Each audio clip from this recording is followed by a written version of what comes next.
हे दोस्तों, meeting you after a long time. दोस्तों recently like 1 Feb को हमारे गवर्नमेंट ने यूनियन बजट रिलीज किया था, जिसमें गवर्नमेंट ने ये ऐलान कर दिया था कि सभी क्रिप्टो एसेट्स यानी क्रिप्टो कॉइन्स रेगुलेटेड होंगे और हाईली टैक्सेबल होंगे, and that too around 30%। I know it is very high, but ban करने से अच्छा है कि 30% का टैक्स भरे। कुछ ना होने से कुछ तो होना बेटर है। हसदे चेहरिਆਂ ਦਾ मतलब ये नहीं ਹੁੰਦਾ कि उन्होंने कोई तकलीफ नहीं होती। इसके अलावा इंडियन गवर्नमेंट का सबसे मेजर डिसीजन था इंडिया का खुद का इंडियन डिजिटल रुपी इशू करना। यस, और इस वीडियो में हम इसी के बारे में बात करेंगे कि हमारे इंडियन डिजिटल रुपी और दूसरे क्रिप्टो करेंसीज के बीच का फर्क क्या है। दोस्तों, डिजिटल रुपी या सेंट्रल बैंक डिजिटल करेंसी यानी CBDC वो अगला कदम होगा RBI की तरफ से to boost India's digital economy. अभी हाल ही में हुआ यूनियन बजट 2022 में हमारे फाइनेंस मिनिस्टर श्रीमती निर्मला सीतारामन ने ये डिजिटल करेंसी का कंसेप्ट आगे रख दिया था, जिसका इंस्पिरेशन रहा है crypto currencies like bitcoin. But हमारा जो वर्जन ऑफ डिजिटल करेंसी होगा उस पर सेंट्रल बैंक का रेगुलेशंस होगा। प्रेजेंटेशन के दौरान ये बताया गया था कि ये डिजिटल रुपी या CBDC ब्लॉकचेन और दूसरी टेक्नोलॉजीज की मदद से काम करेगा। सो ये वो एक एस्पेक्ट होगा जो ये सभी क्रिप्टो करेंसीज हमारे इंडिया के अपकमिंग डिजिटल करेंसी के साथ शेयर करेंगे।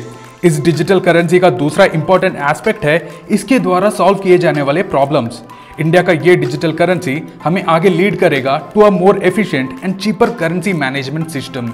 अब ये बताया गया last bit of information is the only big difference between CBDC and bitcoin और some other crypto currencies, even though इनका पर्पस ऑफ एग्जिस्टेंस सेम हो सकते हैं। तो चलो अब हम इसे थोड़ा और डिटेल में जानते हैं। तो पहला पॉइंट है व्हाट इज डिजिटल रुपी और CBDC। Reserve Bank of India RBI central bank digital currency यानी CBDC को डिफाइन करते हैं एज अ लीगल टेंडर जिसे सेंट्रल बैंक इशू करता है in a digital form. In simple words, ये एक digital form of fiat currency है, मतलब government authorised currency, that is Indian रुपी।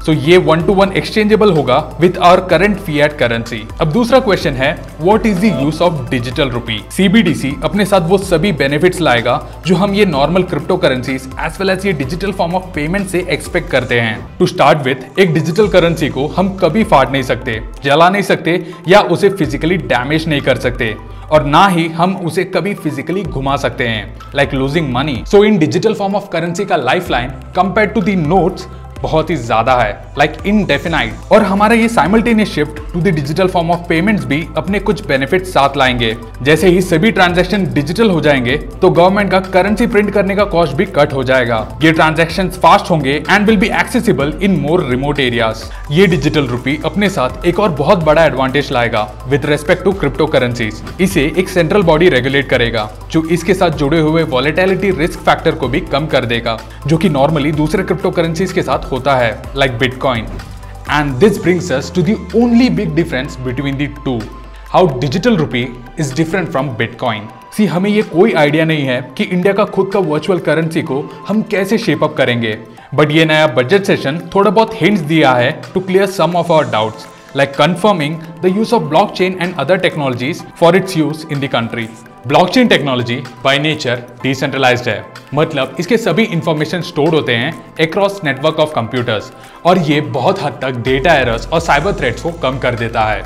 और अगर हम इसे बिटकॉइन जैसे क्रिप्टो करेंसी से कंसिडर करें तो ये नेटवर्क ऑफ कंप्यूटर्स ग्लोबली फैला हुआ है across the system of its developers, जबकि हमारा digital rupee will have a slightly different version of this.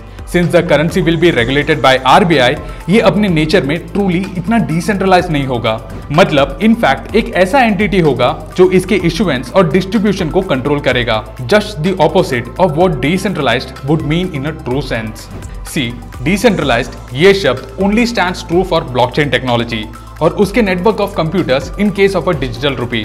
और ये जो नेटवर्क ऑफ कंप्यूटर्स की हम बात कर रहे हैं ये खुद RBI सेट करेगा, बट इसका blockchain network will be limited to the bank and associated entities. Reports के अनुसार CBDC के लिए एक अंडरलाइंग सिस्टम का जरूरत पड़ेगा for issuance and distribution to the public, और इसके लिए RBI को अपने नेटवर्क में पब्लिक और private banks, payment service providers यानी PSPs और ऑपरेटर्स को इंक्लूड करना पड़ेगा। यप, एक वाइडर इकोसिस्टम। अब एक वाइडर इकोसिस्टम का मतलब है कि इसमें दूसरे फाइनेंशियल इंस्टीट्यूशंस और थर्ड पार्टी सर्विस प्रोवाइडर्स का इन्वॉल्वमेंट भी हो सकता है। सो इवन दो हमारा ये डिजिटल रुपी फिजिकल करेंसी के इशुएंस मॉडल को फॉलो करता है, बट इसके सक्सेस के लिए एक वेल एडवांस सेटअप को प्लेस करना जरूरी है। सो क्या आप इस इंडियन डिजिटल रुपी को एडॉप्ट करोगे? मुझे कमेंट्स में जरूर बताना। और अगर आपको ये वीडियो पसंद आया हो तो प्लीज इसे शेयर करें और लाइक करें और साथ ही चैनल को सब्सक्राइब करें। So until next time with more such interesting topics, bye from tech Baba.